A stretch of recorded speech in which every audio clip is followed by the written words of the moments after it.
Pour conclure, en 2-3 mots chacun, là on a parlé du présent tel qu'il a été changé par cette période un peu particulière. Alors, on espère que le Covid va s'arrêter, mais l'évaluation, l'avenir de l'évaluation, c'est quoi? Alors, en 2 mots, parce que ça pourrait être peut-être l'objet d'un prochain débat. Fanny. Évaluation par la pratique.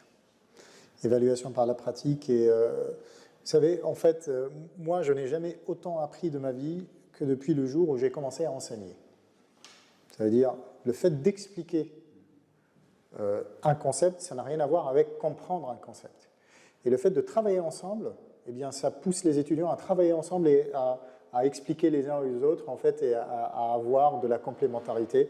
Donc, pour moi, en fait, je mets beaucoup plus d'accent sur les études de cas, qui, pour certaines, ne seront pas notées.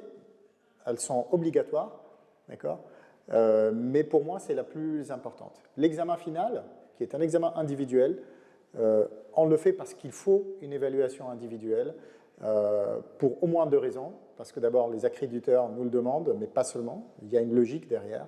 C'est pour éviter ce qu'on appelle les passagers clandestins. Parce qu'on a parfois du mal à évaluer un groupe, c'est-à-dire, il peut y arriver un étudiant sur 3 ou sur 4 qui a contribué moins, mais qui a tiré avantage en fait, du travail des autres. Et donc c'est pour ça qu'on fait quand même un examen individuel, et c'est pour ça que l'examen individuel, je l'appelle contrôle de connaissances, c'est-à-dire vraiment valider le minimum nécessaire. Après le reste, c'est l'étudiant qui doit faire l'effort, en pensant, et je reviens au premier point par lequel j'ai commencé, c'est l'employabilité. C'est vraiment la principale question que l'étudiant doit se poser. Au-delà des examens, au-delà des modalités, c'est est-ce que je suis capable aujourd'hui de transformer les connaissances que j'ai apprises à l'école en quelque chose de créateur de valeur. Si on garde ça en tête, je pense qu'on aura toujours des meilleures méthodes. Alors Rémi, est-ce que l'avenir de l'évaluation, ce serait l'intelligence artificielle? Oh, peut-être, je l'espère pas en tout cas. Une partie pourra être évaluée par des intelligences artificielles, mais en fait ça ne veut pas dire grand-chose, hein, c'est juste un algorithme, et on dit qu'il est intelligent quand il nous bluffe et qu'on a l'impression que c'est un algorithme complexe qui produit des réponses complexes, mais ça reste des algorithmes. Ça a toujours existé. Nous-mêmes, on applique un algorithme quand on corrige des copies, en fait. Alors pour vous, l'avenir, ce serait quoi? Encore une fois, ça serait le coaching individualisé, c'est-à-dire l'évaluation continue tout le long de l'apprentissage, avec, pour qu'il y ait un feedback, non seulement pour le prof, pour qu'il puisse bien ajuster sa séquence pédagogique, et alors aidé par des outils numériques potentiellement, et pour l'étudiant qu'il arrive à bien se positionner. Moi j'aimais bien le fait de se positionner à l'arrivée. Vous avez évoqué que les étudiants au début, on n'a pas commencé la formation, on se positionne. Et là on commence et on va voir comment il évolue, et à la fin comment il se positionne par rapport au début. Est-ce qu'il a évolué ou pas? Voilà, ça pour moi ça va aussi avec, bien sûr, les moyens qu'il faut humains pour l'accompagnement. Et David, alors vous allez avoir le mot de la fin. Le futur de l'évaluation pour vous, pour des métiers comme les vôtres, ce serait quoi? Qu'est-ce qui serait souhaitable?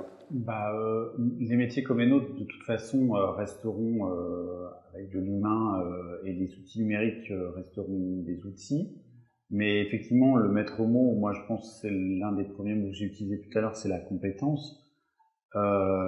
Si on veut avoir des étudiants qui sont de bons professionnels, il faut pouvoir les évaluer et évaluer leurs compétences.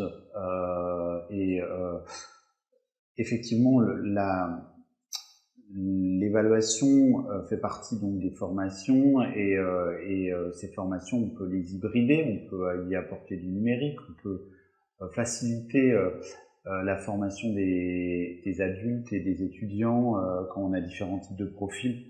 On peut complètement utiliser tout ce numérique qui finalement apporte beaucoup d'avantages à ces étudiants qui peuvent apprendre à toute heure de la journée, de la nuit.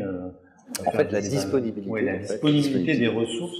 C'est pour ça qu'il faut effectivement, je pense que nos métiers, en tout cas les métiers de Ferrandi Paris, sont des métiers profondément humains, très techniques, manuels, mais qui peuvent bénéficier du numérique, notamment dans la formation des étudiants, en répondant à ces besoins d'aujourd'hui qu'ont les étudiants de pouvoir accéder à des ressources et aux cours. N'importe quand, voilà, n'importe quand et à n'importe quel moment. C'est ça.